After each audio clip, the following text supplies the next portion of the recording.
Los últimos 6 presidentes de México adaptaron la Constitución para que los beneficiara a ellos. Ahora obedecía a sus necesidades y no a las del pueblo. Senadores panistas, priistas, algunos otros como Marco Cortés o Lili Téllez o como Lorenzo Córdoba y todas estas personas que representan a la debilitada oposición de este país aseguran que el presidente quiere hacer garras la Constitución. Andrés Manuel López Obrador ha hecho varias reformas a la Constitución que nos benefician a todos. Bueno, a ellos no, como el artículo 127 constitucional, que ahora dicta que ningún funcionario puede ganar más que el presidente. La reforma para considerar como delito grave y sin derecho a fianza la corrupción, el robo de combustibles y el fraude electoral en cualquiera de sus modalidades. La de paridad de género o la reforma para terminar con los fueros y privilegios. La consulta para la revocación de mandato. La reforma para aumentar el salario mínimo en la zona fronteriza norte del país. El plan de austeridad, la seguridad social para las trabajadoras del hogar y en qué parte el presidente está violentando la Constitución. Digo, porque están haciendo mucho escándalo y yo no recuerdo haber visto que hicieran un escándalo de ese tipo en sexenios anteriores. En los 17 sexenios anteriores, que comprenden desde Álvaro Obregón hasta Enrique Peña Nieto, se han realizado más de 700 reformas a la Constitución. De hecho, Peña es el presidente que más modificaciones ha hecho, 147 para ser precisos. Luego le sigue Felipe Calderón, que modificó 110 artículos. Para el final de su sexenio, nuestra Constitución había crecido 5 veces. Ahora el texto tenía 111,000 palabras, cuando originalmente tenía 21,000. El priista Ernesto Zedillo reformó la Constitución 77 veces.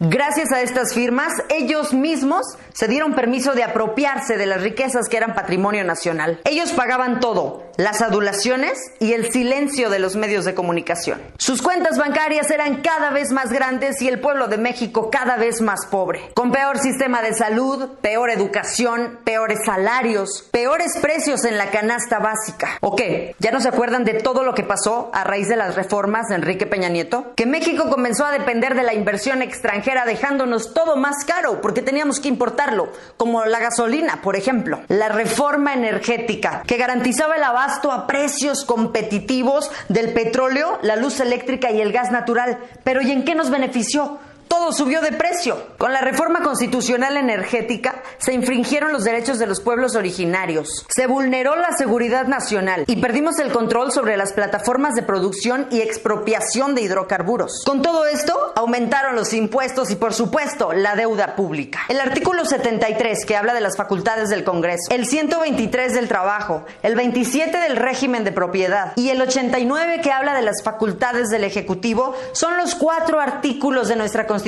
que más se han modificado. Desde el gobierno de Carlos Salinas de Gortari empezó todo este desorden y se privatizaron las principales empresas públicas de este país. ¿Creen que no nos dimos cuenta de todo el desorden que trajeron estas reformas a la Constitución antes de Andrés Manuel López Obrador? Aún así tienen cara para decir que el presidente está vulnerando la Carta Magna. Las modificaciones que ellos hicieron a la Constitución representaron un grave peligro para nuestro país, pero nadie dijo nada, ¿verdad? Y ahora con las reformas de Andrés Manuel López Obrador, todo el mundo está atento. Pero yo no veo que estas reformas nos perjudiquen a ninguno de nosotros. Aquí los únicos perjudicados son los que estaban acostumbrados a recibir un salario por guardar silencio. Los únicos inconformes son los que quieren seguir actuando al margen de la ley. Por eso tanto berrinche y tanta inconformidad. A todos los demás mexicanos nos parece perfecto que les hayan quitado las pensiones a los expresidentes, que estemos a punto de refinar nuestra propia gasolina y por lo tanto se mantenga el precio. Nos parece perfecto que tengan que pagar con cárcel lo que antes simplemente se les olvidaba en el cambio de sexenio. Nos parece perfecto que ya no se pueda hacer trampa en las elecciones. En primer lugar, porque ahora está penado. Y en segundo lugar, porque va a estar bien difícil contener a los millones que vamos a salir a defender la democracia de este país el próximo 6 de junio.